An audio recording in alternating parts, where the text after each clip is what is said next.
I'm with Elana Heideman from Israel Forever Foundation, and we're talking about the Jewish holiday of Sukkot. Now, Ilana, what is Sukkot? Hello, and thank you so much for having me. Sukkot is the festival of huts, as we would call it in English. The sukkah is a hut that represents the temporary home that was built and lived in by the Jews during our 40 years in the desert. As a commandment, we are told by God in the Torah that as a reminder of our time, we will have 7 days that we sit and sleep and eat and make prayers inside of our sukkah, our hut, where we will be able to recognize how temporal our life is, that we take ourselves intentionally out of our permanent homes. We go into this temporary space. It's all not the most sturdy. There's temporary walls. There's a temporary roof. And it gives us this sense of awe at how strong our faith is that we as the Jewish nation were able to overcome year after year of all of the obstacles we faced, and this is our annual reminder. So, whereabouts do you see all these sukkahs all over the land? Oh gosh, you see them all over the land and you see them all over the world, interestingly enough. We have all over Israel on every family's balcony or garden and in the communal spaces as well. You see the sukkahs being built of a variety of different materials. Every restaurant in Israel has a sukkah so that you can, because the commandment is that we should be eating inside the sukkah. We also have the commandment of sleeping inside the sukkah, so we want to make sure that the top of the sukkah is made of reeds and leaves, but that we are still able to see the stars in the sky. So you'll see them always in a space where there is no roof above. And there are lots of Jewish laws, halakha, that apply to how you can build your sukkah. What are the laws that make it kosher? And what are the requirements that allow us to fulfill this beautiful mitzvah? And this is one of the most important mitzvahs that is established also to be enacted in the land. It is a great mitzvah to build your sukkah in the land of Israel. And it's important to emphasize for today's world that these are commandments that are 3,000 years old. And the sukkahs that stand today have stood in communities for all of the years of our exile all over the world. So we continue this practice every single year. In the diaspora, it is 8 days, and in Israel, it is 7 days. Many of the holidays have an added day when it's in the diaspora because they are distant from our holy land and the site of our holy temple that had been destroyed. Whereabouts is your sukkah, and what will you be doing in yours? Oh, well, we just start, as many people do, right after the fast of Yom Kippur. We start building the frame and we start to decorate our sukkahs. Mine is facing the absolute most gorgeous Judean mountains this year. We are going to be welcoming my beautiful family inside, and we spend a lot of time in there just trying to appreciate that temporary feeling and questioning, what does this all mean for us? There's a very special tradition where we welcome what's called ushpizin. We welcome holy guests. And this is a reminder of Abraham when he would open up his tent and he would welcome those who were walking by into his tent. So we're always welcoming our ancestors, our leaders throughout history. And this year, we're encouraging people to think of who are the guests you would invite into your sukkah. Would they be hostages, hostage families, soldiers, injured soldiers, bereaved soldiers' families, that we extend our guest list, so to speak, not only to our immediate family and not only to the ancestors of generations ago, but to the heroes of today, the people that we would love to learn from and be inspired by as we go through this very, very spiritual time. Is this a biblical holiday, and do people go to Jerusalem for this holiday?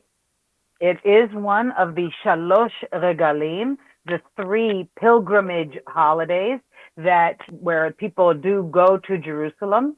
They do a walk through from all over the country. many people walk, and they go for the Birkat HaKohanim, the Kohanic blessing at the Western Wall. And 100,000 people will show up throughout the course of these days in order to receive these blessings and to be a part of its power.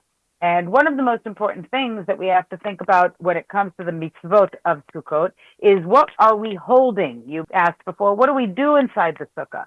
We have inside the sukkah and in our synagogues, and you'll see people carrying them around everywhere, is a lulav and etrog. The lulav is a three-part branch. It starts with the branch of the palm tree, and then there is the arava and the hadass, and I'm totally going to forget the names in English right now. My apologies. But we have the different branches that come together, four different styles that come together to create this tall stick, as some people think it looks like, a stick with leaves, and we shake it. And all four of these elements that are coming together, the fourth being the etrog, this is a citron, and it has, and at the end, it has the little tip to it.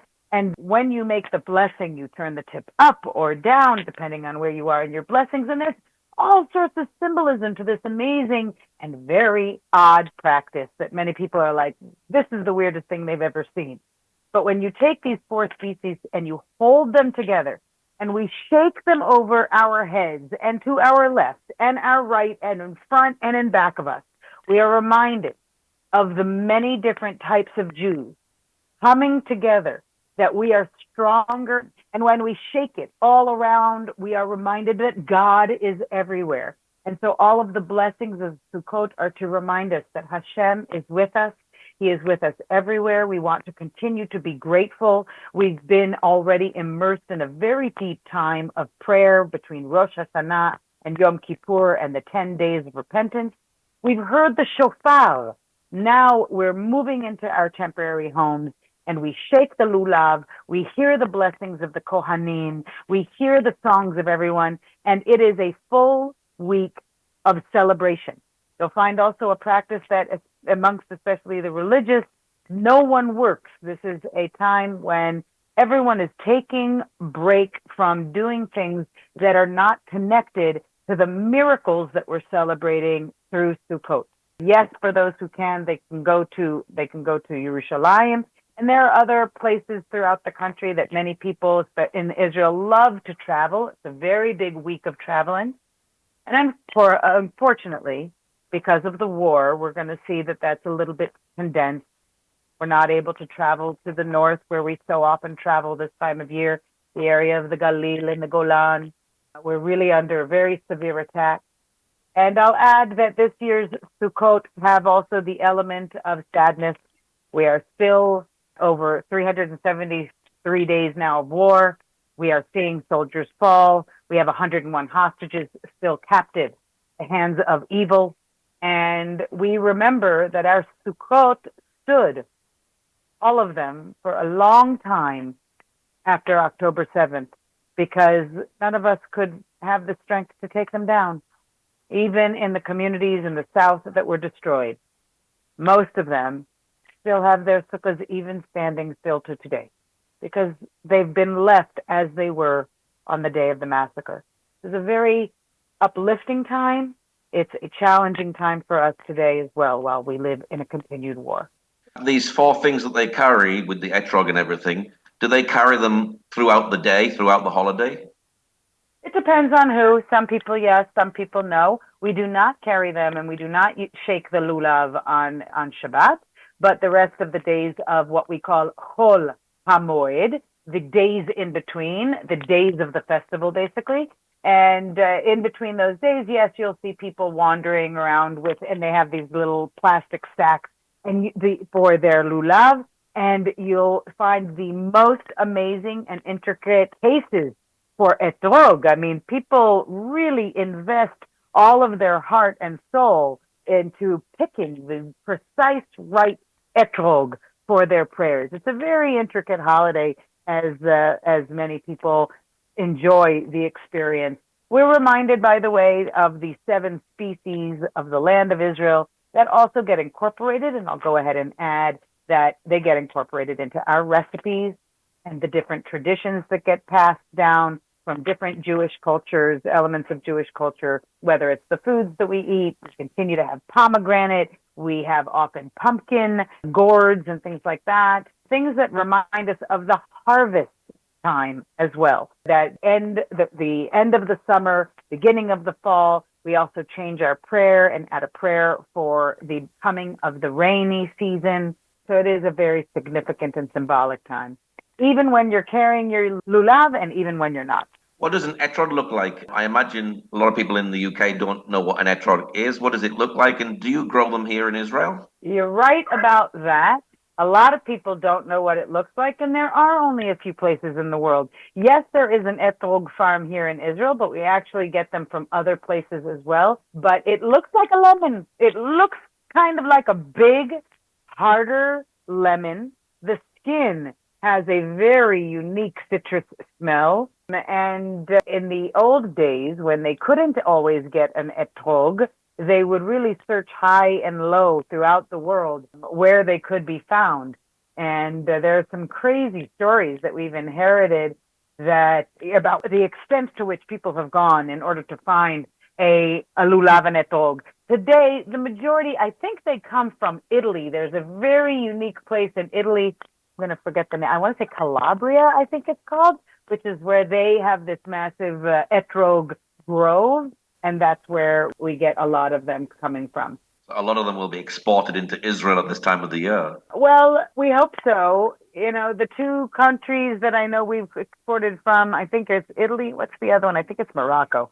But I know that the growers in Israel have struggled tremendously because, of course, as I'm sure most everyone knows, agriculture has been dramatically destroyed by the attacks, by the endless missile fire, even the arson terrorism and other efforts to bring about environmental terrorism, agricultural terrorism. So unfortunately, those aren't numbers that I have, but I know that there are challenges this year, and just like every year, we do our best to face them, to stay positive, and to use each of our holidays as an opportunity to examine the tough times we're living through and how we are to gain strength and to continue onward in spite of it all. What sort of scriptures do you read at this time of the year?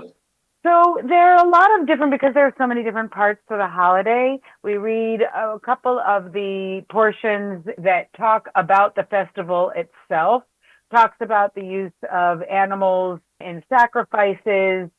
We also have the singing of many psalms, Tehillim, the Shirim HaMa'alot.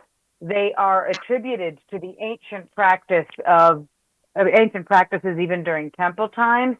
So there are a lot of different books that we read. And in many, on the Shabbat that falls in between, we'll read the book of Ecclesiastes, the book of Kohelet, where we are reminded that there is a time for every season. There's a time for dance. There's a time for tears.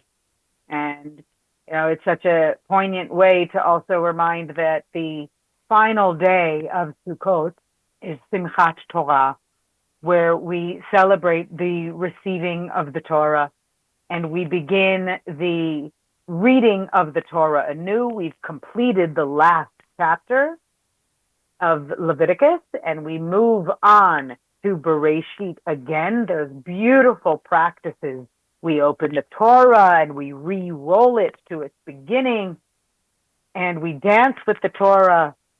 And unfortunately, last year, on the morning of Simchat Torah, when we woke up on that Black Shabbat to the news of the massacre having begun at 6:29 in the morning, we know that this year's Simchat Torah is going to be a celebration of Torah and life under a shadow in the valley of death. It is a very difficult time. And that, again, reminds us of the importance of our biblical writings. The book of Ecclesiastes reminds us again, there's a time for everything. There's a time for suffering. What do we do after these times for suffering? That is the challenge that God gives each of us. And we're really facing that challenge right now more than ever. So this Simchat Torah is going to be a very painful memories, isn't it, of what happened with the massacre? I think that it's going to be a challenge, to be honest.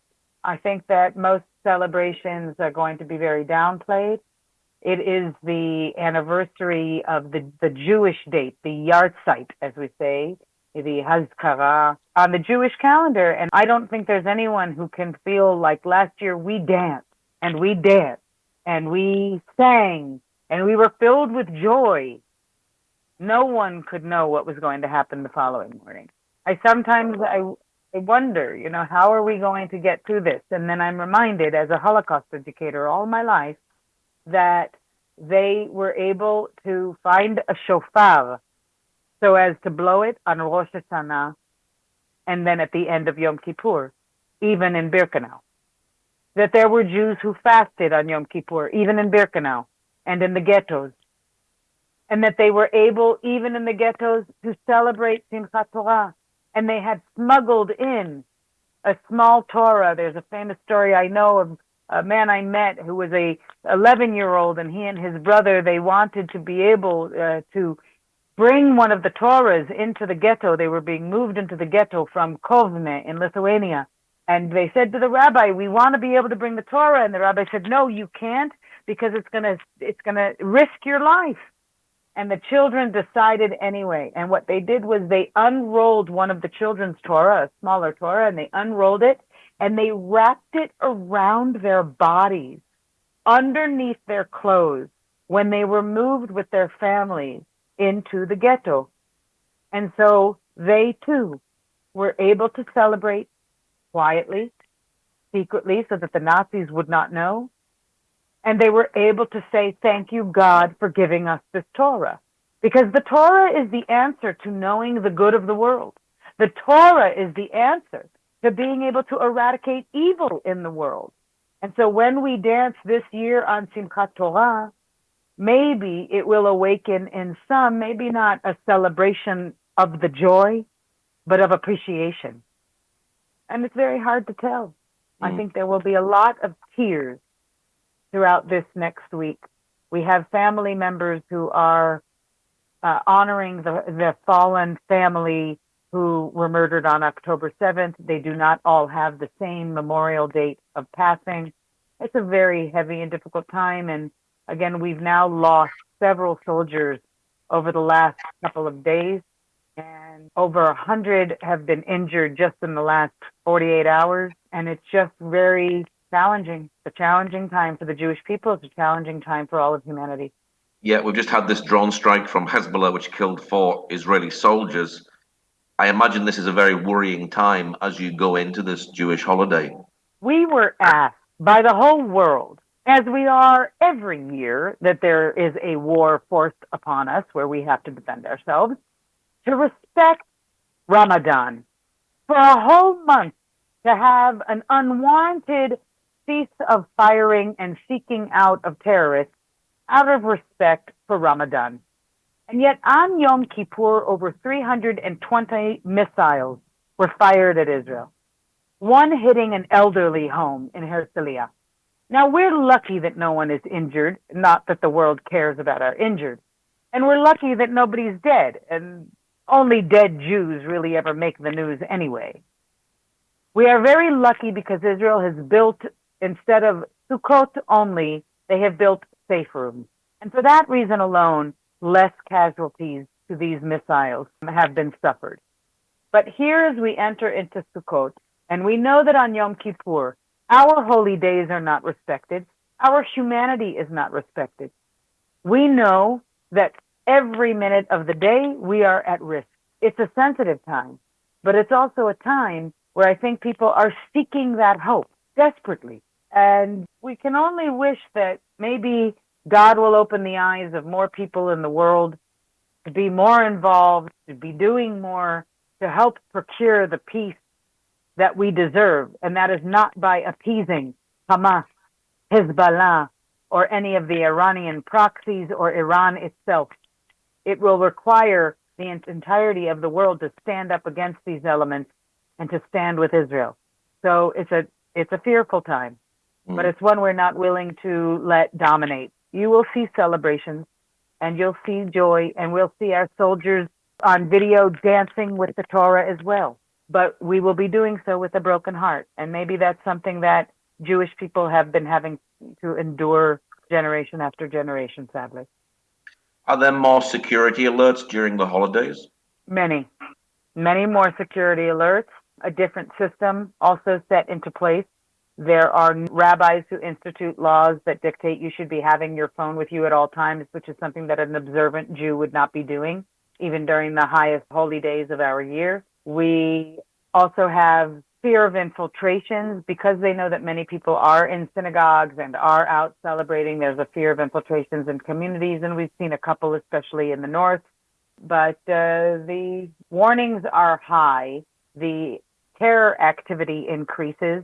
We have seen also civilians exposing themselves as actively involved in terror, and that becomes an added element of the fear factor that we have to live with, because you never know who to trust anywhere that you walk. What is your prayer for this Sukkot?